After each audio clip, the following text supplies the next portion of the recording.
Well, thank you again for the opportunity to come together with you to share some thoughts on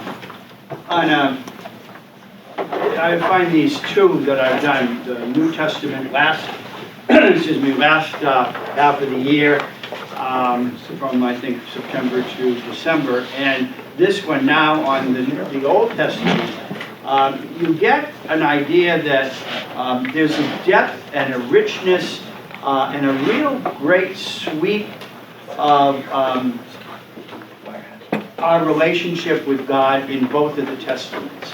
And I think this panorama way of looking at things is wonderful. I mentioned the last time when we did the New Testament that a panorama most importantly helps us to see the grand sweep of the what I call the GPS, God's plan of salvation. Okay? And that perhaps I think comes out most importantly in our linking what we consider as Christians the Old Testament, but what our brothers and sisters in the Jewish faith, which founds ours, which roots our Christian faith, because it was the faith of the person, Jesus Christ, God made flesh, who came at that particular time into that particular group of people, into that particular faith tradition, and their understanding of the working of God's plan of salvation comes out in what we, as I say, call the Old Testament. But I'd like to get you a little bit more familiar with using the term Hebrew Scriptures. Hebrew Scriptures. Because this is their Bible. We took it from them.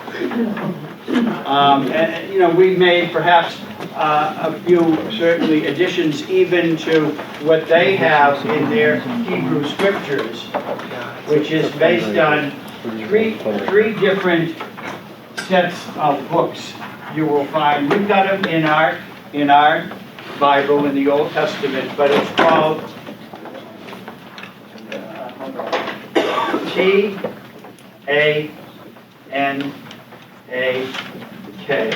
the Tanakh. The T is important, the N is important, and the K is important. The A vowels are not.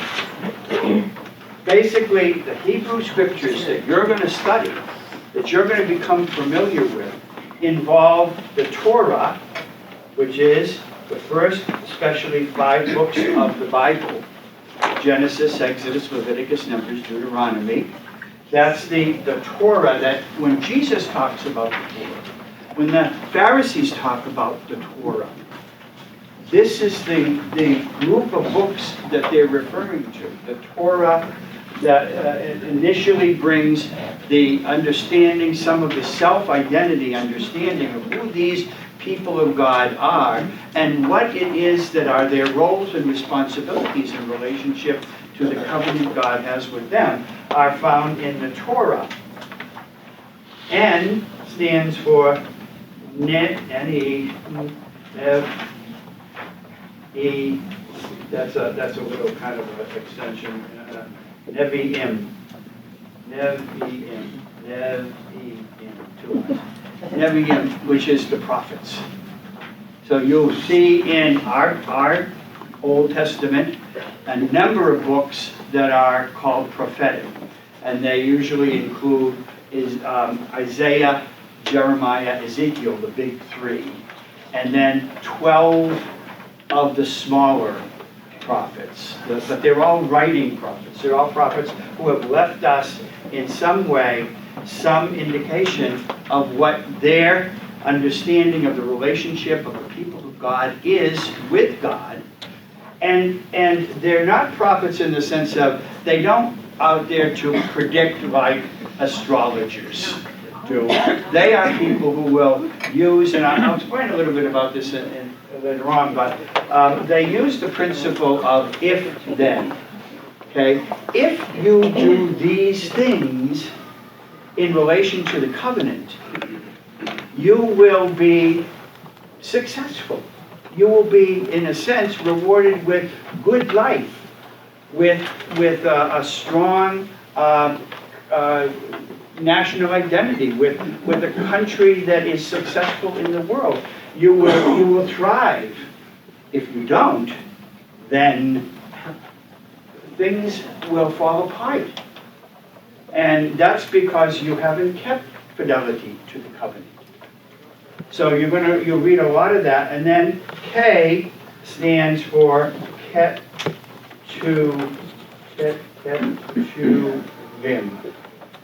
K-E-T-H-U-V-I-M. Ketuvim, which means the writings. That's kind of all the rest. You know, it's things like wisdom, Ecclesiastes, the book of Daniel. You have a lot of the writings that are called wisdom literature, the Song of Solomon, which is the Song of Songs. You have, and then these writings are kind of ways of the people of Israel coming to grips with how do they live the covenant in the world as wise people. You know, how are they supposed to, oh, you've got it, the Tanakh, yes. See, I'm not kidding you. It's called the Tanakh. And so what you've got is, this is the, especially of our friends down in Cayenne, this is what they read from when they read from the Torah and the writings and the prophets in their services, especially their Sabbath services on the weekend.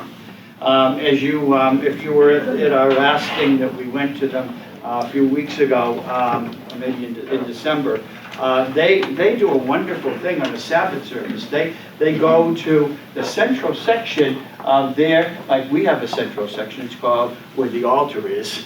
They have a central section, it's where they enthrone the Torah. And they go, and in a very reverent movement, they take the Torah out of its resting place, and they bring it through the people. They process it through the people, so that the people can come to appreciate the depth and the beauty of what's in the Torah, and then they also read from the prophets and the writings in order to better understand their current relationship with God today. So, just what I want you to keep in mind is that when we're doing this, even before we connect the Old Testament with the New Testament, it's important for us to remember that what was the Old Testament existed long before Christianity and Christians did. It was and it is the book, the living book of the relationship of God with His people that dates back well into the thousands of years. So that I think is important to, and it is the foundation of our faith. It's the root of our faith. The written word, when we talk about the Word of God, this Word of God is as essential to us to understand as is the New Testament, the Gospels of Jesus Christ, His words and actions and deeds. The letters of the apostles, especially Paul and the initial apostles, Peter, James, and John, the Acts of the Apostles and the book of Revelation, and all that we consider the New Testament, builds itself on this foundation, which includes the language of the Old Testament, I'm going to call it language of the Hebrew Scriptures, the images that they use, the different historical events that they refer to, the religious symbols that are found in the New Testament are also an essential part of religious symbols, like, for example, Jesus saying, I am the true vine. You know, I am the bread of life. Those are symbols that come out of the Old Testament for God nourishing God's people with God's life God's feeding God's people, especially in those moments in life when they are starving for a better relationship, a greater understanding of God's love for them. Those come out of the Hebrew Scriptures. So just to give you, when you're doing this panorama, what you're doing is you're taking a look at a broad sweep of how the foundation of our faith is laid out, and it's founded, it's grounded in the religious life and language of the people who are our ancestors in faith. I remember, Pope John Paul II, when he went to visit Jerusalem, went to the Wailing Wall, that special place where people put in prayers inside the wall. It's kind of like the Jews consider it the hotline to and I don't mean that, but they consider that the holy place. So when you pray there, it's like praying twice or 3 times, in intensity. The point being, he put a prayer in there that we would understand better, all the world would understand better, especially Christians would understand better, that the Jewish people are their brothers and sisters, and brothers and sisters in faith, that the covenant that God made with the Jewish people from the beginning with Abraham has never been revoked, and thereby needs to be celebrated, and it needs to be recognized as the foundation for the covenant that Christians believe that God has made to them through Jesus Christ, and that respect and understanding can lead to a greater appreciation of our relationship together. So I want you to consider, when you study the Old Testament, keep in your head Hebrew Scriptures, because sometimes old and new give the impression that the old is outdated. No, by no means. And that the new supersedes the old. Not at all. The new is enfolded by the old, encompassed by the old, and the old is integrated into the new in the language, the symbols, and the faith that undergirds it, the faith that underlies it. Because Jesus and the apostles and Mary were Jews. Their religious background was not Christian. And I don't mean that in the bad sense. What I mean is, and they'd say it themselves, we were Jews. We held to the Jewish faith.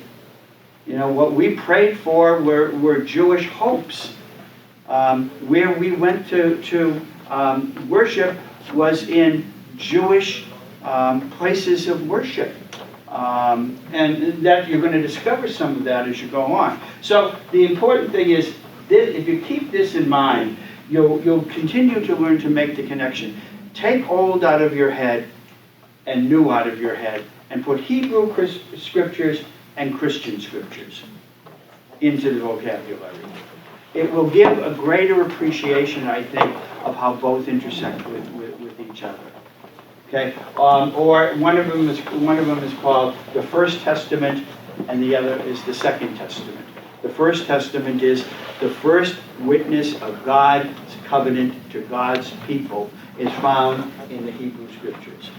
The Second Testament witness to the love of God and the will of God and the plan of God's salvation for God's people is in the Christian Scriptures. I think important to keep that in mind as we do this, even though the books you read are going to say Old and New Testament. So that's important. And it's very different. I mean, there's so much you could talk about. You know me. So I'm trying to distill. I'm giving you a handout. If you could, I don't know if you. Okay. The handout I've given you, what I've tried to do in there is to distill a lot of information that I've gleaned from my own study and reading. One thing that's important to note is a way to kind of focus a lot of the information, is to take a look at the major themes that are covered in the Hebrew Scriptures. Because these are the same themes that are covered in the Christian Scriptures, but again, you're going to find the foundation of them.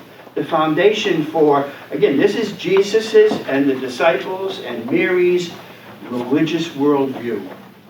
That's what they brought to their particular time, were these particular themes that are part of that are part of and an integral part of the Jewish faith understanding of the relationship that is had with God. So what you're going to discover as you read the Hebrew Scriptures, as you read them, you're going to discover how both we today can learn from, and how the original people of God discerned the most important things in their life. Number one, for example, the self-revelation of God. How did God reveal God's self to the people of Israel? You know, and you're going to find that in the Hebrew Scriptures, God is revealed a lot through God's action.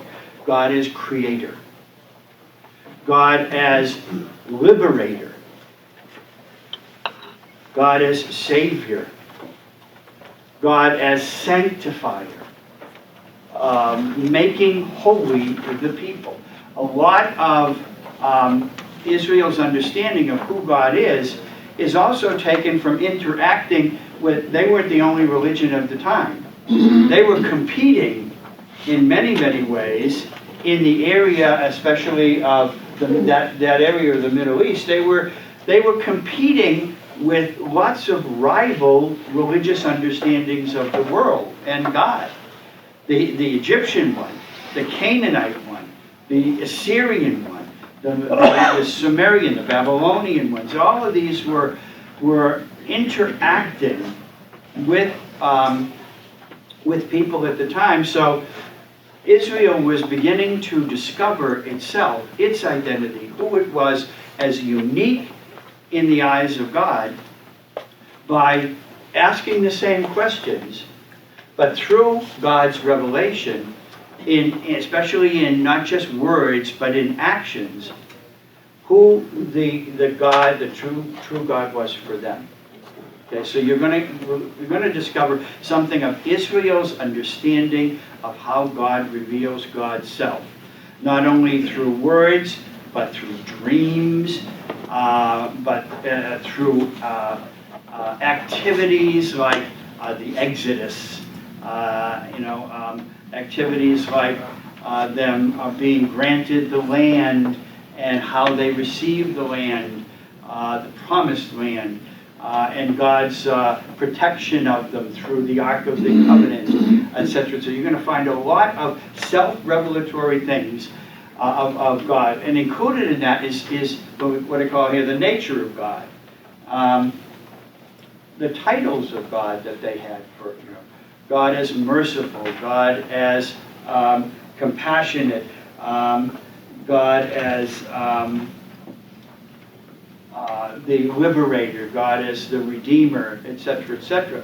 You're going to hear titles for God that, again, are titles that other gods in the area had, but they now, the people being formed into the people of God to be eventually called Israel, would be coming to grips with the living God in their midst, the living God revealing God's self through the actions in relation to them.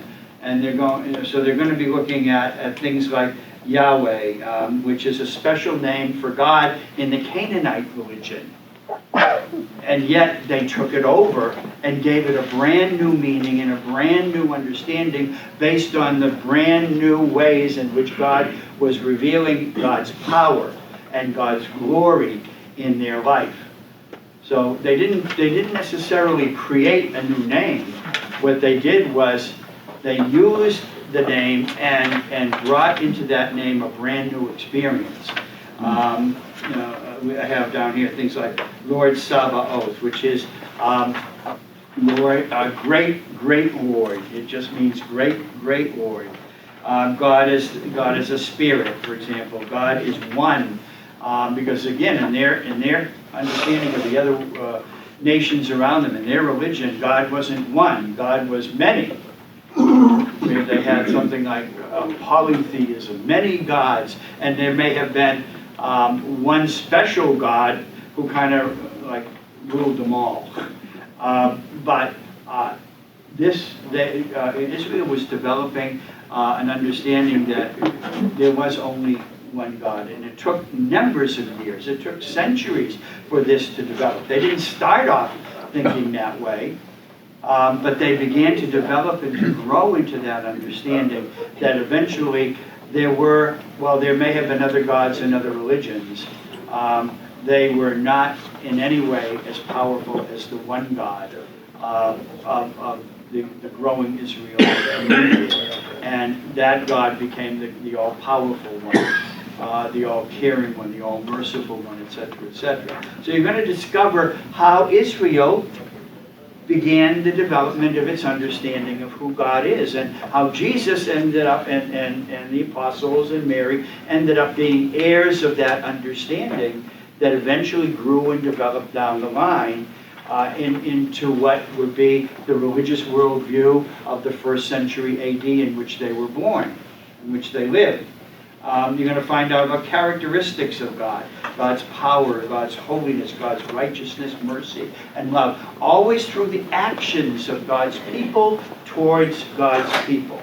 They weren't just words, they were words that were lived out in the relationship that God had with people. That's how they began to understand and develop and grow in their relationship to defining who this God that they were going to believe in was, and what God's attributes were, God's characteristics were in relationship to them.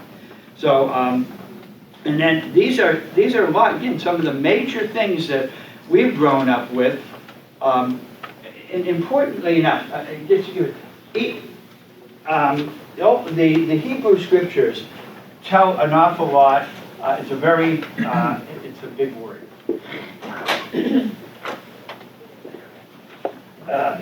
They give a lot of stories that are ecclesiological.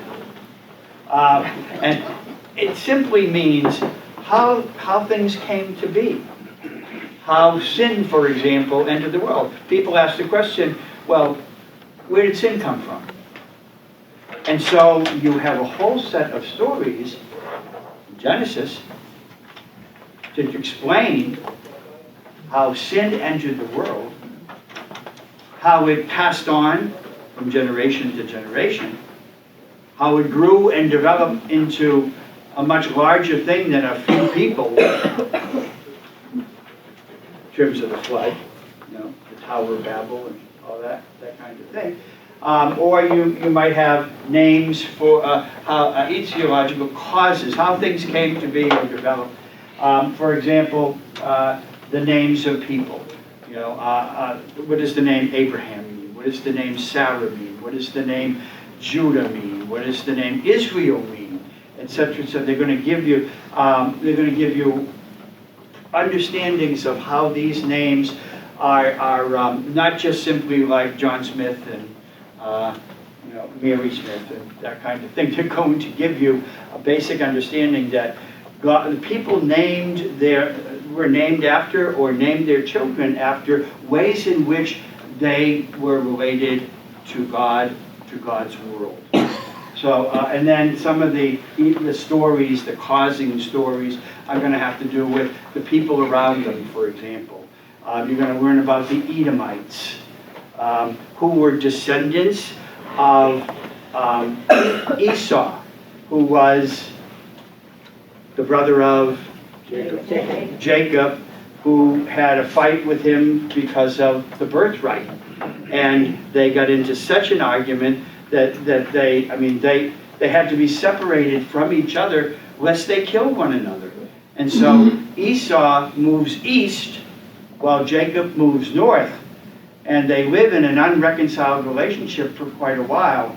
But Edom who becomes an enemy to Israel down through history, is related to Esau and the people that generated from his background and his tribe. You have Moab and Ammon, who are related to the people who, for example, in the story will tell you of Lot, after the destruction of Sodom and Gomorrah, Lot and his family, after his wife turns into a pillar of salt, moved to east of the Jordan River and live in a cave, and they're as far as they can pretty much figure, they're the last of the people who live in the world. So the question is, what's going to happen to the rest of the world? And it's only the daughters and dad. And nature takes its course. And both daughters, the older one and the younger one, bear a child from the father, Lot, and they produce the Ammonites and the Moabites. So when you hear these names, they're not just people. They're whole stories. They're people with background in Israel's past history, and it gives you some idea about perhaps why they're enemies of the people of God, why they're enemies of the Israelites. So each theological stories are how things come about, how things came to be, how things were made, how relationships were formed, how names were chosen, and what they mean, etc., etc. That's a very important thing that you'll find in the sweep of the Hebrew Scriptures. Then you get down into things like creation. People want to know, how did it all come to be? So you're going to hear the stories of creation, and be aware. There are two stories of creation in Genesis 1 and Genesis 2, and it'd be important to read them because they're both telling you how in the beginning God created, but they're going to give you a different sequence of events. In one, God created humankind first, and then he created everything else. And in the second chapter, God created everything else, and at the end created Adam and Eve. It's not two separate stories, it's two separate perspectives on what each of them is. And the fact is that some of the stories, this is very important too. You're going to be looking at source work, that is stuff that was folklores and traditions passed down from generation to generation, legal codes. You're going to have songs, you're going to have poetry, you're going to have wise statements like come out of fortune cookies, called the Proverbs. You're going to have all kinds of literature and all kinds of sources for that literature that derive from the 12th century, especially down to about the maybe 5th century BCE. Okay? From the 12th to the 5th. That's a long time to develop the sources. Now, for example, and you're going to find in the way it's studied that when you deal with this kind of a sweep, the original stuff wasn't all written down as it comes to us. It was oral traditions that were passed down from person to person, family to family, tribe to tribe, generation to generation. And then when the storytellers, and that's what happened in most of human history, when the storytellers began to die out, they didn't want the stories to die. So they began to put the stories down in written form when literature and when writing especially began to become very prominent in world history, it was especially done to encode, to transfer, to bring from generation to generation the things that they believed that were most important about their identity, about their purpose in life, their destiny, and a lot of practical things too, their history, etc., etc. So you've got a span in the Hebrew scriptures that it's going to go, especially down here, and it actually, some of it will go even further because there are some books in the Hebrew scriptures, that's another story, that were written after. There's two types of Hebrew scriptures. You'll learn about that in the book. But the important part about it is that over the years, it took people to get to the point where probably around the 5th century BCE, the 5th century, they decided, by the 5th century, for example, they had gone through a load of stuff. Exodus, the Exodus from the captivity in Egypt, the stories that got them there, the Exodus that brought them out, the creation of the monarchy from Saul and David and Solomon and all the kings, the divided kingdom, the fact that a good portion of all the kings in the north and the south screwed up so royally that eventually they were overcome by the Assyrians in 722 BCE and by the Babylonians in 587 BCE. And then eventually they were under Cyrus the Persian in 538, they were allowed to go back to Jerusalem. They were allowed to rebuild the temple that had been destroyed. They were allowed to put walls around Jerusalem again so that they could once again have a stronghold where God would be with them and God would be in the temple and guide and direct their lives. It took slow, it took a number of years for it to develop, but in order for them to once again come to grips with all this stuff that had happened in between, they began to put together the story in such a way that all these disparate folk tales and traditions of their history and the wise sayings of some of their sages, the oracles and the kind of admonitions of the prophets, etc., which had been kind of floating out there, maybe in small collections and whatever, began to become one literary book. You see, the Christian scriptures, just like the Hebrew scriptures, is a library in one place. I mean, this in here is a library of, and in our Christian Bibles, is a library of as I mentioned to you, all kinds of materials. There's creation stories, there's law codes, there's histories of the people, there's sonnets to God in praise and in petition called the Psalms. There's songs that people sang in praise of God. There's, again, wise sayings about how you live in the world, especially in a world at times, for them, that was no longer their home. You know, they were writing a lot of the wisdom sayings from being in what's called the diaspora. They were no longer living in Israel because they had been kicked out of Israel by the people who overtook the land, the Assyrians and the Babylonians, and the Greeks under Alexander the Great. And they ended up in a situation where they were living all over the world. But they were still the people of God. They were still the Jewish people.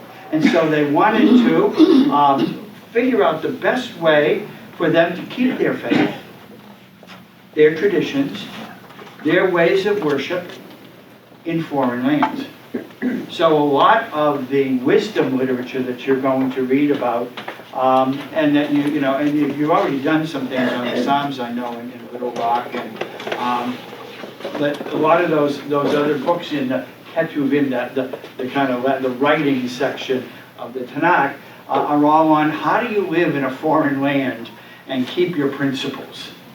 The book of Esther, the book of Judith, the book of Tobit, all tell those wonderful stories about how you do that and keep your integrity. The books of the Maccabees, which tell the stories of the resistance fighters during the time of the overcoming of Israel by Alexander the Great and his successors, who decided that the Jewish religion had to be stamped out completely, especially in Israel. And by stamping it out, they would bring in what, and you might have heard the word before, Hellenization. Hellenization was the Greekifying of the world at that particular time. Greek culture, Greek language, Greek religion, Greek symbols, Greek traditions, all became a part of those people who were subjugated under Alexander and his successors. The Jews fought it. They had a resistance movement called the Maccabean Revolt. You can read about that in the first and second books of Maccabees. The history of Israel is an absolutely wonderful history to read when you read it with a kind of an understanding that there's a lot of stuff going on. Now, there's two different ways of in the books. That's one of the things I've got in there is the story of the people of Israel. You're going to read about that story, but it's done in a number of different ways. For example, there's this whole section of the Hebrew Scriptures from let's see, Deuteronomy, then Joshua, Judges, 1 and 2, Samuel, and 1 and 2 Kings. That whole section is called the Deuteronomic History. And it started in about the 8th century to be written down. There were sources there before. There were annals of the kings. There were traditions about the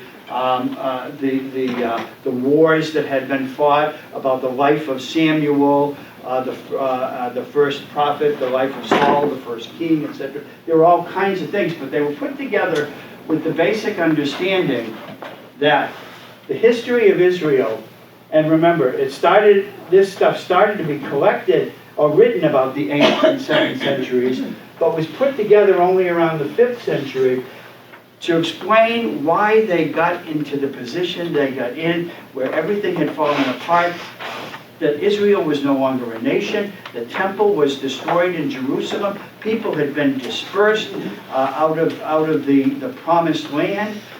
There was nothing left, they felt, of the covenant that God had made with God's people to protect them, because they weren't protected. Now they were in a sense in another exile from the land, and they were trying to figure out collectively why. So those who put together this history from the sources, and then it's like they took it all and they threw it all in the blender, and the blender was the perspective in which they were going to look at. This perspective is called if then. If you keep the covenant with God, if you trust in God's fidelity to you, if you believe that God will save and protect and give you strength, if you stop relying on political alliances that you make with other countries against other countries and trust only in God, then you will thrive. Then you will stay in the land of the promise. Then you will have success. If you don't, covenant infidelity leads to exile, leads to dispersal from the promised land, leads to that feeling that God is no longer a protector and a guide for the people. Even though, as some of the books will also say, there is a glimmer of hope. You know, there is a promise that God will not completely abandon God's people, but will bring them eventually back. And the further you get down the line, you start getting that Messiah understanding. That the Messiah will come, the Messiah will be somebody who will rally the people, who will bring the tribes back, and who will once again have them live together in the promised land. Down is a future event. You know, so the Deuteronomic historian is working on the principle that you want to understand what you didn't do right. You didn't keep fidelity to God. You didn't trust in God's covenant with you. And this was the result of not doing it. You're going to find another set of books, however, called 1 and 2 Chronicles. And Ezra and Nehemiah. And this is the history. It's the same history, utilizing the same basic sources, the same basic timeline, except this chronicler goes back in his genealogies all the way to Adam. Anyway, and then brings it all the way to the time when they were just returning from the Babylonian exile. So that, once again, that hope, that glimmer of promise was being realized by Cyrus the Persian, decreeing that these people could now once again return to their homeland, practice their religion, rebuild their temple, rebuild the capital, in a sense, but Persians would install their own governor. So the Jews couldn't have another kingdom, but they could have their land back in their sacred city. Ezra and Nehemiah worked on the principle of understanding if, then, but it was from a different perspective. It was, if you keep right worship with God, because this was the important, most of the Chronicles and Ezra and Nehemiah are going to be about the way people and the kings stopped the true worship of God, allowed idolatry to come in from the other groups in the area, etc. How Solomon ended up with loads of wives from foreign countries, from foreign alliances that he made with their country people, and they brought in the other gods. And people began to worship not purely the God of Israel. They desecrated the temple by bringing in false idols, and etc., etc. The chronicler will base it on the principle, because you did not keep true worship with God, then this happened, all this other stuff happened. And only when you return to the true and honest and good worship of God, only then will you see the results becoming a renewed relationship, a renewed covenant, etc., etc. So you've got history is a part of the Hebrew scriptures, but it's got an agenda, you know, and that agenda is different for different sets of books. So don't be surprised if you don't skip over Chronicles because you've read the stuff here. Because it's not just simply a repetition of the same information. It's a looking at the similar things that happen from two different historical, and they're not really just historical perspectives, like they're disinterested. You know, they just state the facts, ma'am, just the facts. It's not the facts. It's the facts interpreted through faith. And that faith is a way to understand what each of the groups are trying to get at. Remember, this is written from 12th century somewhere into the 5th century. So you've got all this going on at the same time. Then, I'm not going to go through all this. How did sin enter the world? What was its origin? What was its progression, etc., etc.? How did the Israelites view what sin was? That it wasn't just simply a thing that you did, it was the breaking of a relationship. And the breaking of the relationship with God and God's covenant people. So it's going to tell you all about that in the stories. That's where the theological stuff comes in, Cain killed Abel. And then Cain's people continued to grow and develop. We have no idea how Cain married and got his first wife because we don't know where she came from. It's a mystery even God hasn't yet to answer.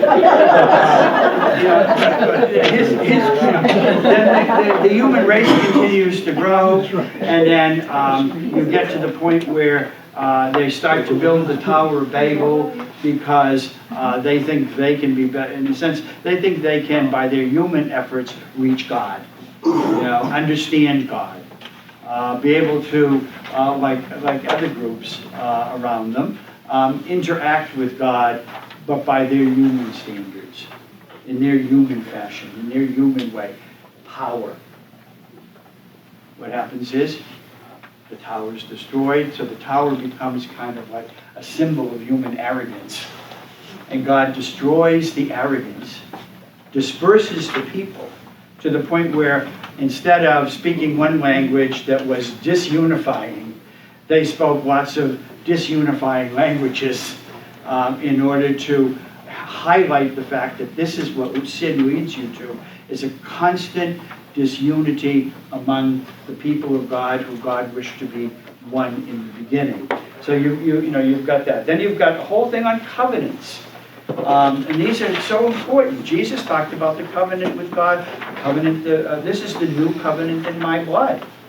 And the covenants started in the Hebrew Scriptures. You're going to discover the covenant started with Adam and Eve.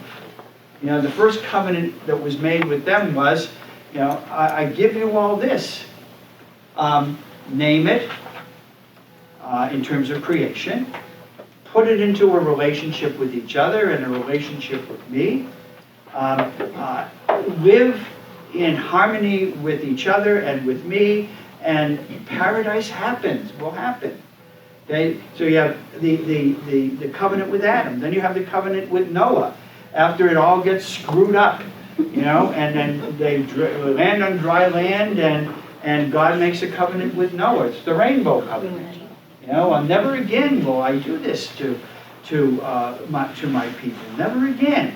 And then you've got so guess what? Right from the beginning, God's making a covenant with everybody, not just simply or only the people of Israel. God's making a covenant with all humanity, with all creation. This is what the people of God need to discover themselves too. So then it gets a little bit more defined. Now I'm going to make a covenant with a particular family to show the parameters of what this covenant is supposed to be, how it's supposed to be lived, how it can be personal and not massively global or cosmic even, how it can be lived.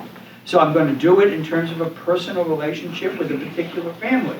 This family is called Abraham. So you've got the Abraham Covenant that goes down. I will give you descendants as numerous as the stars in the sky, etc., etc. Then you go down further and further, and then you've got the covenant with Moses. The covenant with Moses. After it gets screwed up again, and the exile happens, the Exodus happens from slavery in Egypt. God brings them to Sinai. There He makes a covenant with them, and now this covenant gets more defined. This is the two sides. This is what I will do, And this is what I ask you to do.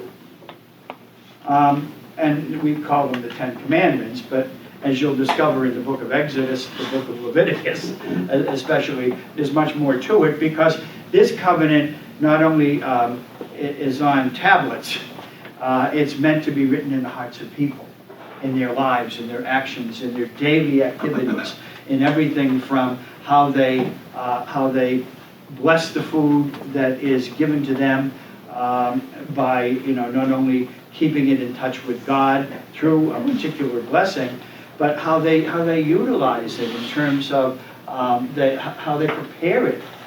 You're going to find that there's 636 laws that eventually come into what is called the code of Israel, the holiness code and the covenant codes are the two parts of that.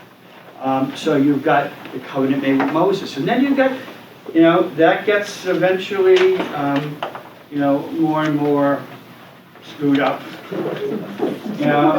because there's fights in, you look at the Joshua, the Judges, the histories, and they're going to tell you about all the things that there's covenant infidelity, there was all, and things began to start falling apart because they got to be subdivided with each other, the tribes, and they were in many ways warring against one another rather than being united in God.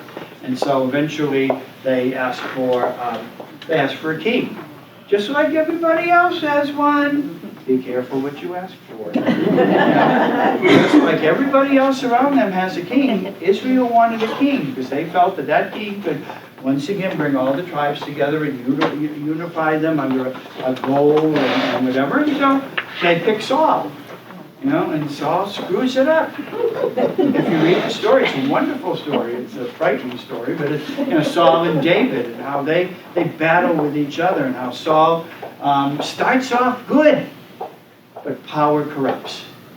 And then what happens is you've got Saul being taken over by David as the king, and David then becomes for Israel the ideal king.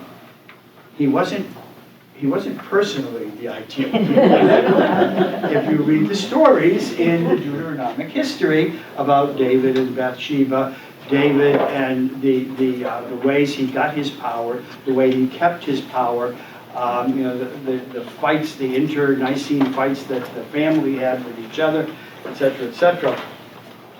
But God made a covenant with David.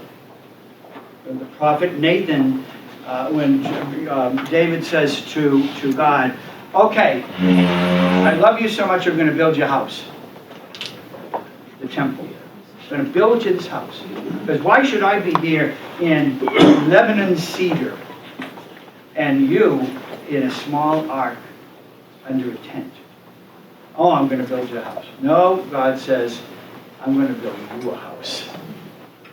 And it's not the physical house. It's the dynasty, the line of David that we hear about going down to the Messiah. He was from the lineage of David. So that the ideal king became the line of David, who would bring about the unity of the people of God, who would especially ensure that line continued to grow and develop. And even though there were times when it screwed up, God would not abandon it. God would no longer abandon the line, but would keep it going and going. And that's where, down the line, as they started to think, they began to look not so much for a political Messiah, a new king that was going to come in. Because, interestingly enough, Cyrus, the Persian king, who gave them freedom to come out of Babylon and go back in 538 to Jerusalem, was called the Messiah. Messiah meant anointed one. It was a technical term for someone that God had anointed to do something for God's purposes, to advance God's cause. So Cyrus was called the Messiah. But eventually they began to start looking for the ideal David to come back. And so we get the more spiritual Messiah. that eventually is kind of warring with the political Messiah when Jesus comes around. And there were more Messiahs looked for and more Messiahs proclaiming they were around that time, because Jesus wasn't the only one who was called the Messiah. We kind of get the view of the apostles, but there were other Messiahs being looked at. That's where a lot of the problems for Jesus came in his life with the people. So you've got a whole history that's fascinating, I find. You've got all those covenants that are involved. And you'll learn about those, and you'll see that there's a little nuance, a different little nuance in each of them. But what it does is it helps you to understand that God made a covenant not only with the historical people of God, Israel, but God made a covenant starting in the beginning with all living kind, with all cosmic kind, with the universe. That's what the words in the beginning God created, and God saw that it was good. You know, and that goodness began to flow out more and more and more. So you've got covenant theology that you talk about. You've got a whole thing on law and how the law was important. And again, the law was not meant to be burdensome. The law was meant to be response. It was meant to be the way that Israel lived out its response to the covenant that God made with the people of Israel. It was to affect the whole of their life. It wasn't just simply a law book. It was supposed to be enshrined in their hearts and lived out in the variety of ways in which they lived their life.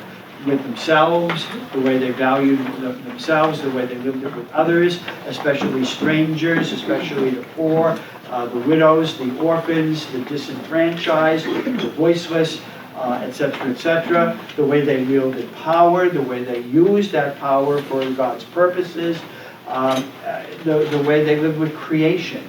All that was enshrined in the law. So when you read the book of Deuteronomy, which is about the book of the beginning of the book of the law, it begins to pull those things into perspective. When you read Leviticus, which can seem to be really dull and boring, because it gets into the really nitty-gritty of the details of what this law is meant to be and meant to invite people into, which is the not by their lips will they honor God, but by the actions of their life. And the law in Leviticus encompasses two things: the holiness code, be holy as your God is holy. And this is how. You know, and live out the covenant by the two great commandments. Love God with your whole heart, soul, mind, and strength, and love your neighbor as yourself. Nice words, but this is how you do it. So it may look like they're just lots of dull, boring rules, but the reason behind them, people needed to be reminded of all the time. You're going to have other things on what I call, what's true worship. What does it mean? You're going to learn all about the sacred places that the Israelites worship God. Bethel and Dan and Shiloh and Shechem and Jerusalem, and what their purposes were. You've got, and how power was used in order to direct people. For example, in the north and the south, when they divided after Solomon's reign, they split the kingdom into two. The north, the 10 tribes went their way, and the south, the 2 tribes went their way. The north they didn't want Jerusalem. The north did not want Jerusalem because it was in the land of the south. They didn't want the people going back there because they didn't like the southern king. So they broke away from him and developed new shrines, places of worship in the north: Bethel, Dan, Shiloh, and Shechem. And these were the places where. Remember in the Gospel of John, Jesus says to the woman at the well, your people worship what you do not know. And she says, well, our people worship on this mountain. Well, in where they were in Shechem, was the holy mountain called Gerizim, which still exists today, which is where the Samaritans, that's a whole range of things too. The Samaritans, who were part of the northern tribes, worship in that place so that they wouldn't have to go to Jerusalem and have their allegiance diverted, watered down. So even in politics and religion do go together in some ways. Anyway, but so you're going to learn something about worship, cult, what they call the cult, the way worship is done well, the sacrifices, the different kinds of sacrifices, the sin offerings, the praise ones, the grain offerings, the animal sacrifices, all done, especially in a surrounding area where a lot of times the sacrifices were human, not animal. You know, that Israel was moving away from that graphic way of worshiping God and showing your allegiance to God and moving in the direction of, we'll give you the first fruits. First fruits of the grain, the first fruits of the flock, the first fruits of the earth, etc., etc. You know, then you're going to have a great way of understanding. I think you're going to be led into understanding a lot of the different groups that were around during what's called Second Temple Jerusalem. And that gets around the time, maybe around 200 BC to 100 AD. It's called Second Temple Jerusalem, when the temple began to thrive again as the center of Israelite worship. And this is where that's when the resistance of the Maccabees started to happen against Alexander, etc., etc. All these things began to develop. And you started to develop interesting groups of people who you hear about in the Christian scriptures. The Pharisees developed at this time. They were kind of they were a resistance group to the enculturation of the, you see, when the Greeks came in, as I said, they wanted to Greekify everything. They wanted to make, you know, the language, the dress, the culture, the religion, the socializing, all had to be based around Greek ways of doing things. Even that some of the Greek religion started to work itself into the temple worship. This is why you talk about the abomination of desolation, where Antiochus, the leader, brought his own statue and placed it where the Ark of the Covenant was supposed to be. And they said, this is it. It's too much. The Pharisees were one of the groups that grew out of that resistance movement in which, you know, they stressed the law, the importance of the law of Moses, the Torah. The Sadducees developed at this time. They were they were somewhat of a resistance group, but they were more, they weren't so much resistant. They kind of ended up enculturating themselves a little bit more to the power structure that was there, which is why the Pharisees often argued with the Sadducees, and Jesus argued with the Sadducees, but not the Pharisees. There were two different groups. There were the Essenes, the guys who just said, "I've had enough of this," you know, and they pulled out of Jerusalem area especially, and they moved into the desert, and they became kind of hermits. Then you develop the flowering of the Samaritans and that whole relationship that Israel had. Remember, the Samaritans were from the north, and they were the ones who were both the leftovers when Assyria came in and destroyed the northern kingdom. They took out as many people as they could into Assyria. They left a few of them there in the north, and then the Assyrians brought foreigners in, and they intermarried. So the Jews began to see them as not pure people of God, and that began a whole historical development. Then you have the Zealots, who were the real rebel fighters during that Second Temple Jerusalem time. They were the ones who, you know, were out with the placards Torah, Torah, Torah. But and then you had the Sicarii, who were the assassins. The Sicarii meant little daggers. And so they used to have little daggers, and they'd run around the people, and all of a sudden they just, if you were considered a sympathizer to the ruling government, if you were considered an infidel to the Jewish religion, you were prime suspect for these people taking you out. So this is a period in which a lot of these groups developed that will become common names in the Christian scriptures. And that's probably enough. That is a tremendously, I think it's a rich, beautiful investigation. It's taking time to look into the Hebrew scriptures and spend a little time with it. Because so often, we get it every Sunday. And the reason we get it every Sunday is because the gospel is meant to be related to the first reading.